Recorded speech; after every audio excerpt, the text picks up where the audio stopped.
Hello po, hello. Magandang araw. Kumusta po? Welcome sa ating episode, mga kababayan.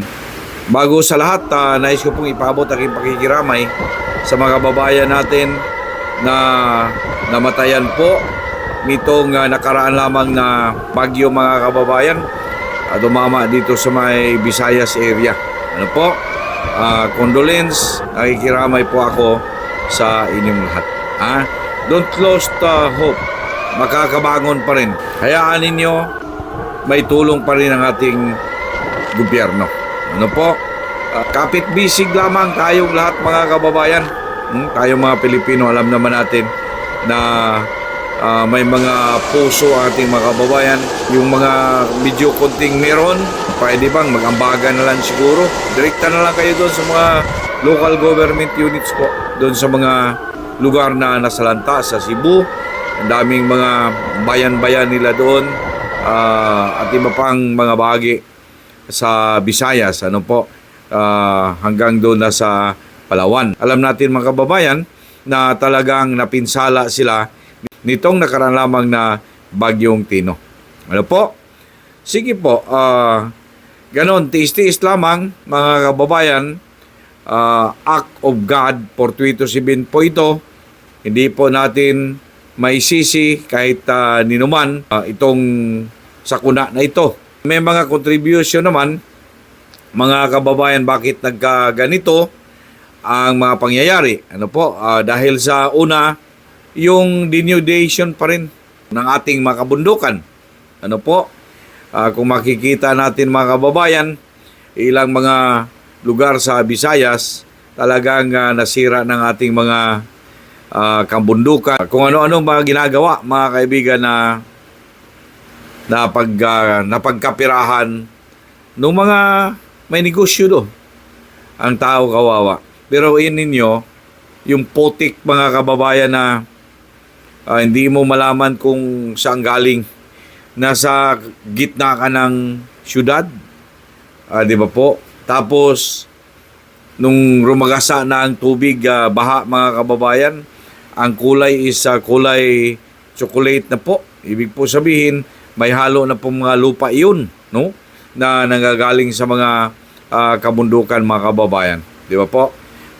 Nung humupa na, makikita ninyo, mga kababayan, na grabing putik, yung mga lugar na iba, nabaon na, mga kababayan, ang kanilang mga bahay-bahay, yung mga sasakyan. Ganun ang makikita naman natin, di ba po? Kaya po, para sa akin, hindi na ito tatawagin nating eye-opener eh. Kasi ang dami ng mga nangyayari, mga kababayan, ng ganito. Di ba po? Kailangan na talaga istriktong-istrikto na, mga kababayan, ang ating gobyerno, lalo-lalo na dyan sa mga negosyo sa kabundukan. Sinira na talaga ang ating mga kabundukan, mga kababayan. Kaya ganun kabilis ano po ang ragasa ng tubig. Plus the fact na yung pang mga flood control, mga kababayan, na sabihin nating hinahanap hanggang sa ngayon. Biruin mo, anong sabi ng governor nila ngayon sa Cebu Province, Governor Famila Baricuatro, merong 26, something like 26.7 ba? Billion pesos, mga kababayan, na flood control. Pero hinahanap niya kung saan nalagay yung iba. Meron namang mga video, makikita natin, mga kababayan, pero hindi nga sapat eh. Nabuwal pa yung isang flood control nila. Ito, dapat maimbestigahan ito. Baka nga, mga kababayan, ay substandard. No, di ba po? Baka nga substandard. Ito ang pinakamalaking cause ng baha eh. Yung tubig, mga kababayan, na hindi na nakapunta sa dapat kung saan ang downfall niya. Ano po? Grabe talaga, mga kababayan. But anyway, basta para sa akin, yung ating mga kababayan dito sa Kabisayaan, lahat ng mga area, mga kababayan, my heart belongs to you. Ako po'y nakikiramay sa mga namatayan, sa mga kababayan natin na Hindi alam kung paano mag-umpisa, kailan mag-umpisa para manumbalik mga kababayan yung kanilang normal na pamumuhay. I'm pretty sure na hindi talaga maging normal kahit na makabalik sila, di na maging normal mga kababayan natin. Yung mga naipundar nila, grabe talaga mga kababayan sa isang idlap lamang nawala. But again, this is an act of God. This is a fortuitous event, mga kababayan. But may mga tinatawag na contributory factor, yung pong tao. Lalong-lalo na itong iilan sa ating mga opisyal sa gobyerno. Ano po? Yun lang aking gustong maipaabot mga kababayan dito sa mga pangyayaring ito. Alright? Mga kaibigan, pag-usapan natin itong katotohanan bago nangyari mga kaibigan itong issue ng mga flood control. Nag-umpisa ito sa mga allocation eh. Yung insertion mga kababayan dyan sa budget, may katotohanan dito mga kaibigan.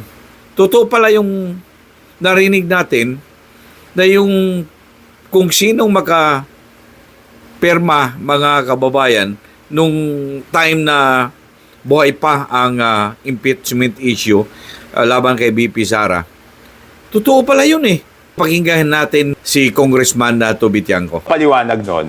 Okay. Ito para maliwanag ha. Parang ganun, pero ito yung eksaktong paliwanag. Okay. Ang nangyari noon is, di ba, nung nakita ni Presidente Bongbong Marcos na nabawasan yung mga flagship projects, yung lahat ng insertion, pinahold niya. Hindi niya pinarelease. Di ba? For later release. For later release. Oo. Okay. Senate, tsaka yung House. Yes. Okay. Yung sa Senate, within 3 days, binigay nila yung listahan. Kasi sabi niya, submit nyo yung listahan ng insertions. Yung Senate, within 3 days, binigay. Yung House, March 24 na nun, hindi pa binibigay. Okay? So, noong March 24, noong pinatawag ako, ang assignment ko, kunin yung insertions ng House. Okay? So, after that, may dalawang congressman na gusto makipag-meeting sa akin upon the instructions daw of Speaker. Okay? So, doon sa meeting na yon, doon nila sinabi sa akin na paano yan? In-FLR nyo.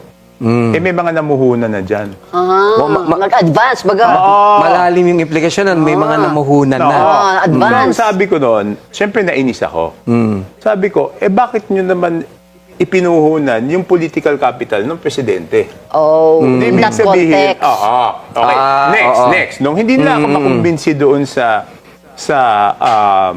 may namuhunan, sabi nila, paano yan? Naipangako namin yan sa mga pumirma ng impeachment. Yun yung konteksto. So yan ay narinig nyo galing mismo kay Speaker. Sinabi niya mismo. Sino ang nagsabi mismo? Ang kausap ko noon si... Okay. Ang kausap ko noon si Dong Gonzales tsaka si JJ Suarez. Sila mismo ang nagsabi na naipangako na yan para sa mga si JJ Suarez ang nagsabi sa akin na naipangako na yan. The same contract. So lumalabas tuloy na napolitika pala si Vice President. I will say, wala akong ebidensya kasi usapan namin yan. Yun ang sabi nila. Kung tatanungin tao, anong ebidensya ko, nag-meeting lang kami. Yun lang. Pero bahala na kayo, mga taong bayan, kung maniniwala, kung i-deny nila yan, mabahala na kayo kung kay JJ Suarez kayo maniniwala o sa akin kayo maniniwala. Ako maniniwala ako kay Kong. Pero Kong Okay, ganito. So, okay. So, anong gagawin ko? So, ang ginawa ko, hindi ko naman alam kung talagang pinangako, nagpunta ngayon ako kay Presidente Bongbong Marcos. Nilinaw mo. Sabi ko, sir. Na at that time, galit na. Galit na siya noon So sabi ko, sir, ganito yan. Ganito. Sinabi ang sinabi sa akin, na ipangako na daw nila to sa impeachment. So hindi alam ni Presidente nung ang sagot niya nagulat sa akin, siya? Ang sagot niya sa akin, Toby, walang usapang ganyan. Very clear. We will not release. Narinig mo yan from the President na straight from the horse's mouth. Kasi ako yung mensahero, di ba? Ako yung mensahero. Talagang sinabi, yun ang sinabi sa akin. Sinabi ko, Mr. President, ang sabi ko pa nga, Mr. President, can I talk to you for a few minutes? So, okay, usap kami. Ano yun, Toby? Sir, kasi ang sabi, pinangako daw nila po yan sa impeachment. Sabi niya, walang ganyang usapan. usapan. We will not release. O yan. Totoo talaga pala.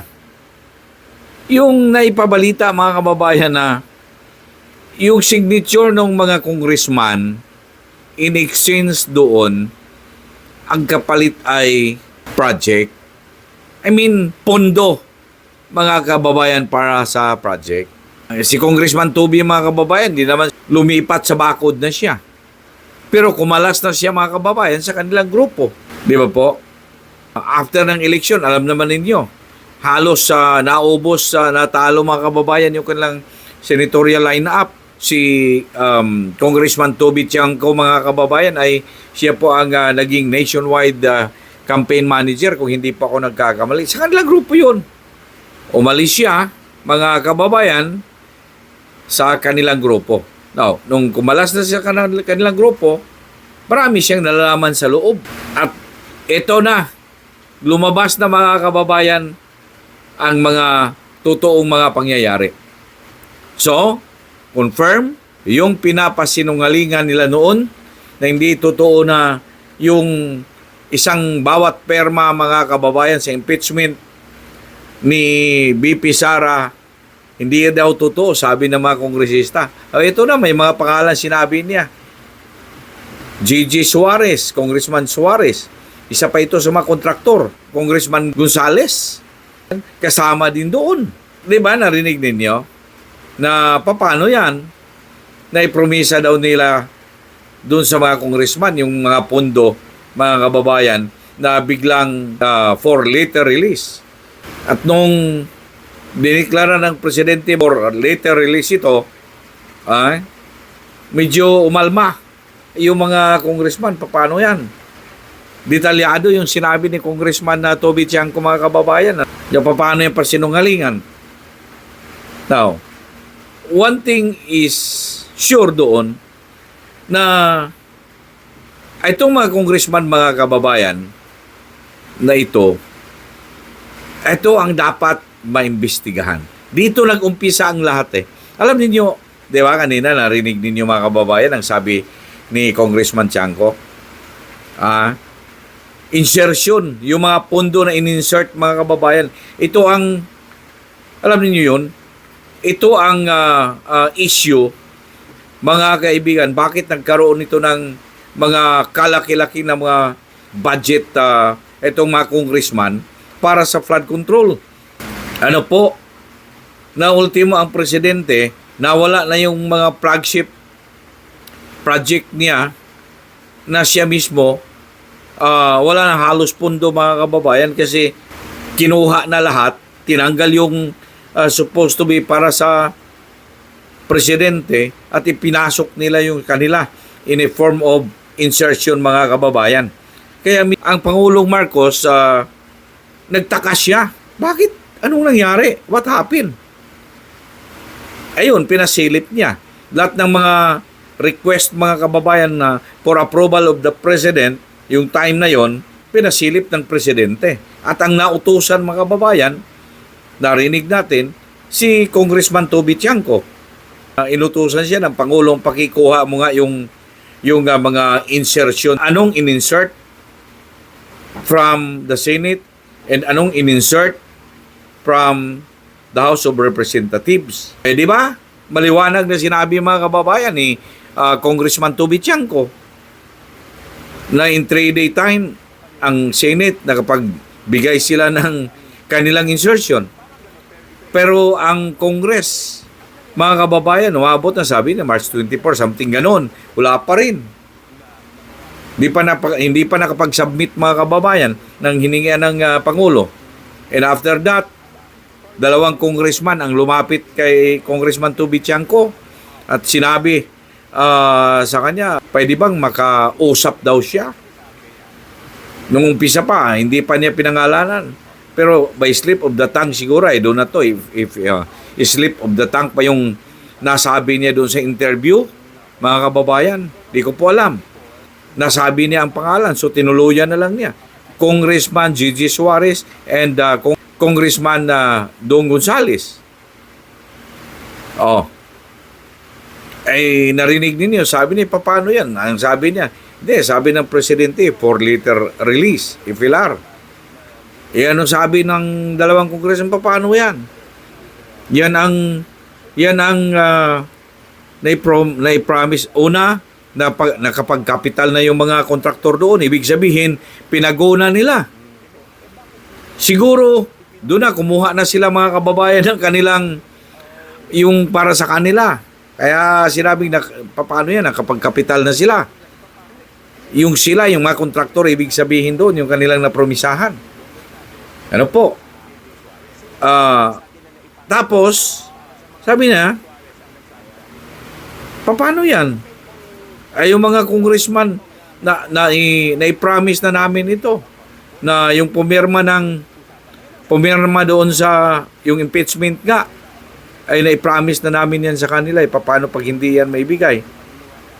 Di pinuntahan ngayon mga kababayan. Di ba po? Sabi ni Congressman Toby, pinuntahan niya ang presidente, naging siya ng kahit ilang minuto lamang para magkausap sila. At yun, totoo naman, nagkausap sila. For your comments, just write it down below. Huwag kalimutan mag-subscribe sa ating channel, Broadcasters Viewpoint. Paki-share and like naman po, ha? And also, don't forget to hit the bell button para lagi po tayong updated